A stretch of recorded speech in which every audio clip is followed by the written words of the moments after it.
Isa na naman po napakaganda at exciting episode ang matutunghayan yung ngayong gabi dito po sa Power to Unite. Right now, we are still here in Vatican. And we were so blessed and so lucky na we were given the chance to interview one of the priests here sa Jesuit, sa Curia nila, no, dito sa Vatican. Makikita po ninyo, nakatayo po tayo ngayon dito sa special sacristy nila kung saan po pag nagmamas, dito po sila nagbibihis.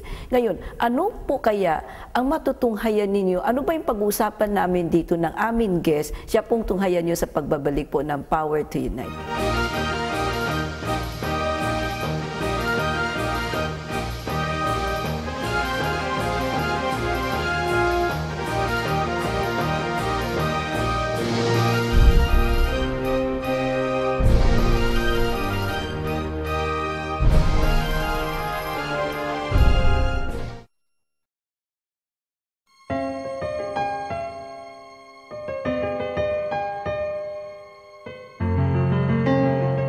Magandang gabi po sa inyong lahat. So, andito na naman po ang programa ng Power to Unite. Ngayong gabi po, isa pong nakakaibang episode ang matutunghayan ninyo dahil po another highlight dito sa nangyayari sa Vatican kung saan po sineselebrate nila ang International Year of the Priest. At ang makakasama po natin ngayon na isang guest na talaga po napaka-popular dito sa Vatican. At kung sinabi niya ang pangalan dito, kilalang-kilala po siya. Walang iba kundi si Father Jose Quilongquilong. Good evening, Father. Good evening, Ma'am Elvira. Alam mo, excited ako kasi pinanlakan nyo ang aming imbitasyon na ma-interview. Although alam ko you're very shy, you always say no to our request, but you can never say no to the Holy Spirit, you know. And this is the project of the Holy Spirit, kaya talaga you have to be ready. Anyway, you know, being the secretary, regional secretary of the Asia Pacific Days of the General Headquarters, ang sabi natin, ang Curia ng mga Jesuit, you know. And I really had a great admiration because ang nakikita ko, to be placed here is not that easy. Ang dami niyong interview, ang dami ninyong written exam din yata, no? Para na masabi kung karapat-dapat ka dito kasi buong mundo yan. When you talk about the Jesuit, saludo ako, di ba? So ang tanong ko sa iyo, how many years have you been here in Rome? 5 taon na po na una, dumating ako sa Rome noong 1999 kasi pinadala ako muna para mag-aral.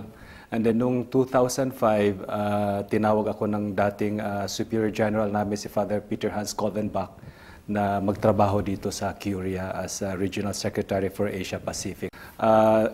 All in all sa Rome since 1999, mag 10 years na sa Rome. Kaya medyo matagal na po. I'm sure nami-miss mo Manila. Yes. Pero kailangan ka dito. Tama yes, sabi mo hanggang hindi na biyati pa o nakapano na si Pedro Calunzo, dito ka pa rin yata. Di ba? May purpose. You know, I'm very excited, no? Saka talagang nakikita ko, you know, your presence here means a lot to the Filipino community. Kasi sabi nila sa akin, you need anything, you mention Father JQ, everywhere you go, he knows. Walking history raw tawag sa iyo because lumalakad kayo ng malayo at talaga sinasabi mo itong ganito, ang history ng how did the Roman Empire came about hanggang sa present generation. Parang ang mind mo is like a computer. You touch it and then you name it, it's there. But anyway, ngayong International of the Priest, di ba? Yes. So ang dami mo na witness na mga nangyayaring events dito sa Vatican. Now, being a religious, because this is the congregation ng mga Jesuit, you know, is one of the most highly respected at normally ang Superior General nyo is always one of the advisor ng Pope, di ba? You also, a year ago, ang tawag natin doon, 35th General Congregation. Yes, and then also, di ba, yung reach that height na under ka na ngayon kay Pope, anong tawag natin? No, I pronounced my solemn vows as a Jesuit, last December 8. It's not very easy. Dito sa work mo, in relations with the International Year of the Priest, how relevant it is? Anong contribution ang nakikita mo na maibigay ninyo and then in comparison with some diocesan affairs? Yes, yung sa International Year of the Priest, when it was proclaimed by our Holy Father, our present Superior General Father Nicholas immediately sent a letter to all the major superiors, to reflect on the priesthood. So lahat ng mga communities all over the world, we are now 18,500 Jesuits all over the world. We are still the biggest congregation for men lahat ng communities were asked to reflect on the priesthood.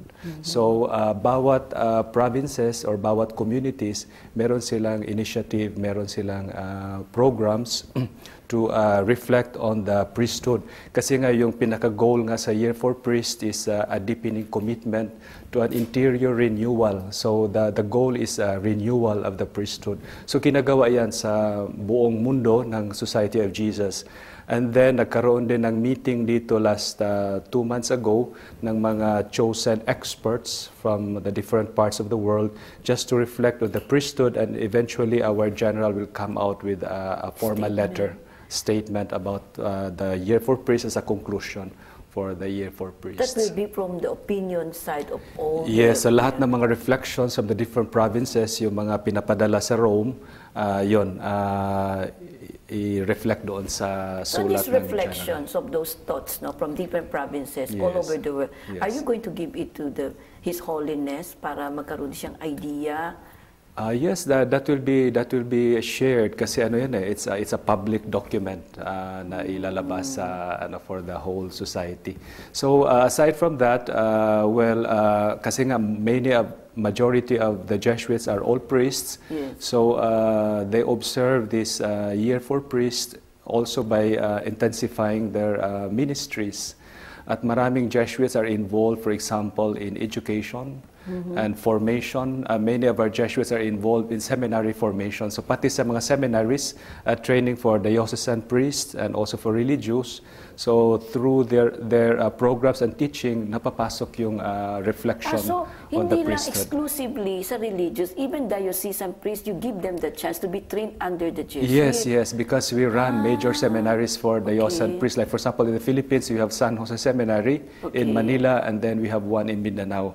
In Cagayan de Oro, I was vice rector of that seminary in Cagayan. So the one of St. John Vianney is also a Jesuit run. Yes, Jesuit run, yeah. It's owned by the bishops of Northern Mindanao, but the formation staff, and we have some diocesan priests who belong to the staff, but mainly the direction and formation of the seminary is handled by the Jesuits. No wonder, now I understand why you want to go back to Cagayan de Oro also, di ba? Because you produced the first bishop.